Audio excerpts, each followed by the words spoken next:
clearly it's a big sigh of relief for Lakers and Laker fans, at least for a game last night, as Anthony Davis comes out aggressive.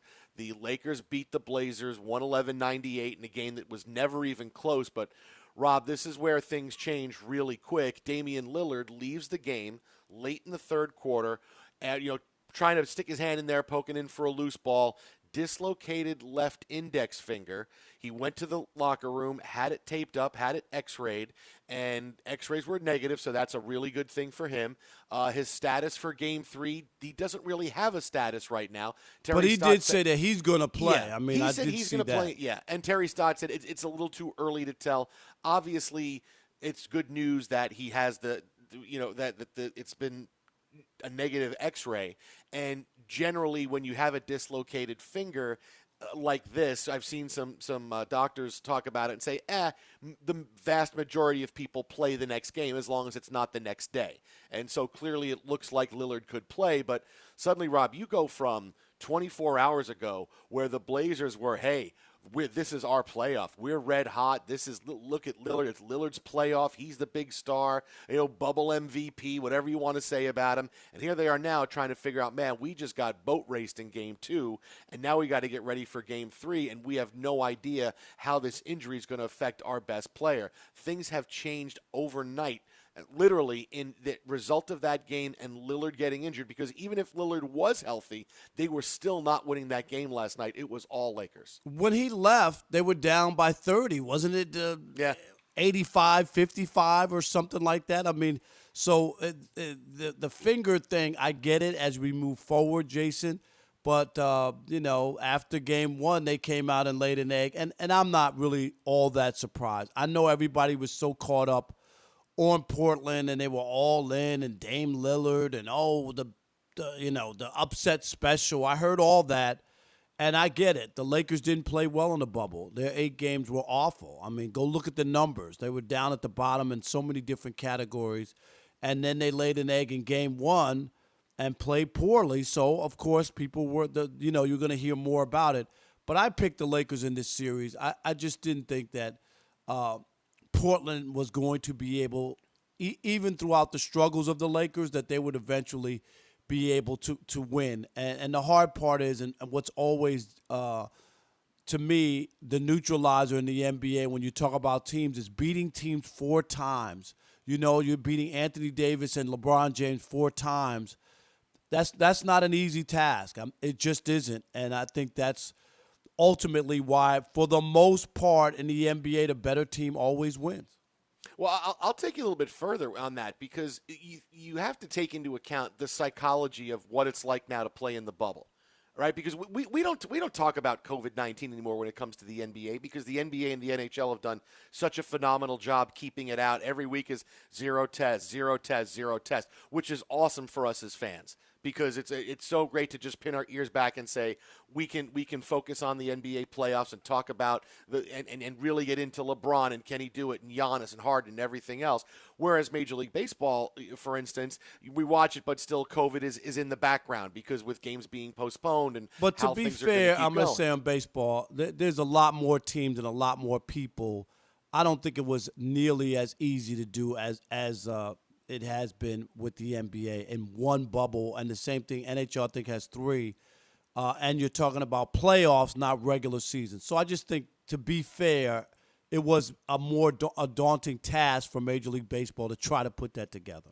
Oh, sure, because they're not in a bubble, which it turned out to be the best way, right? It's the best way forward for the NBA, and really, you talk about society too. Hey, we can, if you really do it right, you can wind up with no positive COVID-19 right. tests. And let's be honest with baseball, Jason. I know a couple teams have been hit, but the majority, 28 before the Mets got a couple. Before that, it was basically 2 teams out of 30. That's not bad when you consider, where the country is, what we were doing. You know what I mean? There's a protocol. If you do what you're supposed to, you can avoid it for the most part.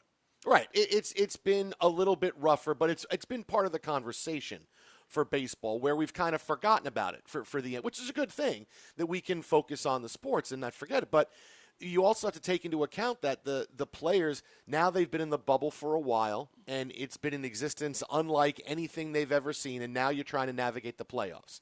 So the biggest things that we're not looking into as much are what it means for the higher seeds when it comes to home court and really playing on a neutral court. And this is where things have flipped for the Lakers and the Portland series in the past 24 hours, is that going into the playoffs, there's no built-in home court advantage now for the home teams, which obviously is what you play for. You play to have the most games at home, get that deciding game at home. You play for that. You also play for having your bench, which always plays better at home than they do on the road. That's an extra game in the series that you're going to want to say our bench is going to play better at home, and we're going to get something out of our bench. The Lakers could count on the guys coming off their bench for points, for contributions at home, because that's just the way it works in the NBA. But that's out the window the first couple of games. And the Blazers take game one, and they're in the driver's seat. But now, after last night, Rob, we get at the psychology of what it is for the Blazers. Now Lillard is hurt, and they get blown out in game two. In a normal playoff, they would say, well, okay, but Dame's going to be fine. We're going home. We're excited. We're playing in front of our fans. We just did what we had to do, and that was split at Staples with the Lakers. No one thought we could do it. Now we can go up big time in this series. We're excited about going home and having this done in the comforts of home. And you don't have that now. You have a day off, and then you're back in the bubble.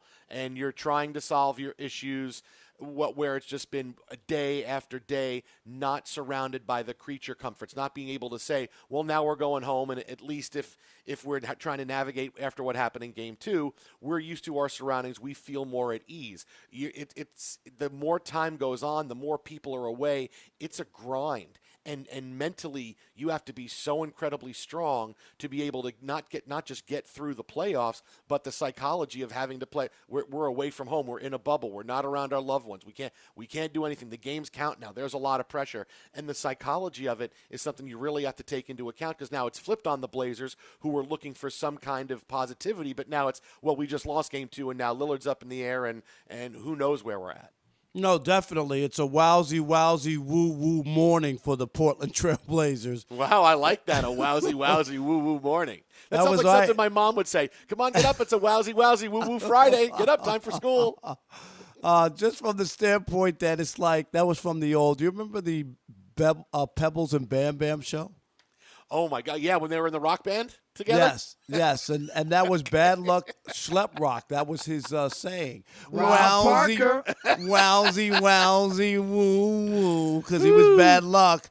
Wow. And that's what the Blazers have to feel like. I know people are going, what? What is he talking about? Yes, Google it, Bad Luck Schlep Rock. But yeah, so you're right. After feeling great after game one and feeling like, okay, we have a shot here. Now all of a sudden it's doomsday, because you don't know how well Damian Lillard will be able to play, and then before that, playing with house money, right? Winning the first game, you could have gone out and put your all in, Jason, and go like, we're going for it. We're going to go for this.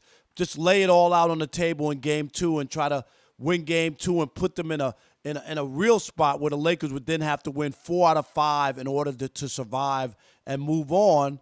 And instead you go out and you lay an egg and get blown out, and you're down by 30, even before your star player gets hurt. So you can't feel good either way. It would be one thing if he hurt his finger 5 minutes into the game, and then you get blown out by 30. Do you know what I mean? Then you can feel like, well, what do you expect? We lost our big gun. But that wasn't the case. Rob Parker, Jason Smith in for Dan Patrick today here on Fox Sports Radio. And for the Lakers, another night where LeBron doesn't take over. And the passivity that he's had the first 2 games in the series. But Anthony Davis coming up again. Look, and they played very well. They played really intense on defense. LeBron was very good on defense. They really put it together in this game. But it's another night for LeBron, who kind of sits back and plays the complementary role. And on a different team, he could do that. On a different team, he could be that. I'm going to change myself into the point guard that he's been all year long. He can do that, but the Lakers are going to need him to take over and win games. And for at least a game, the Lakers have avoided their nightmare scenario, and that's what other teams have asked about LeBron James throughout his NBA career at times, going, why is he so passive? You know, he probably cost the Heat a championship because he was so passive in the finals. Same thing with Cavaliers. You've had those head-scratching moments where you go, why is LeBron not trying to take over this game? This is a night where he's got to score 40. You know, coming off of game one, I said it that night on my show that LeBron can't do this in game two. He can't do this in game two. If he plays this way in game two, the Lakers are going to get blown out. Now, luckily, Anthony Davis, who also was very passive, had a huge first quarter, and he just built on it from there, scoring 31 before sitting out the majority of the second half because they didn't need him. But it's a real question because LeBron doesn't seem like he's ready to do that. And whether it's because he's morphed into it or whether it was he doesn't feel he can do it, it's another head-scratching moment for him because you'd say, well, certain games, all right, the Lakers' psyche is so fragile. Game two is where he comes out, scores 15 in the first quarter, and this is it. And the Lakers are off to the races. And instead, it was AD doing it and doing the damage. And, okay, you get by with it for a game, but boy, I mean, if we're still spending time going, where's LeBron? Why isn't LeBron? You know, this is the play. This is what he's here for, and we still see that passivity. That's really what the Lakers have staved off for a game, waiting to see. Okay, now let's see what happens. Game 3, Game 4. Yeah, I'm with you, and I understand LeBron wants to be Magic, but unfortunately, especially in Game 1, he wasn't passing to Kareem or James Worthy. It was KCP or Pebbles or Bam Bam and Caruso and Danny Green.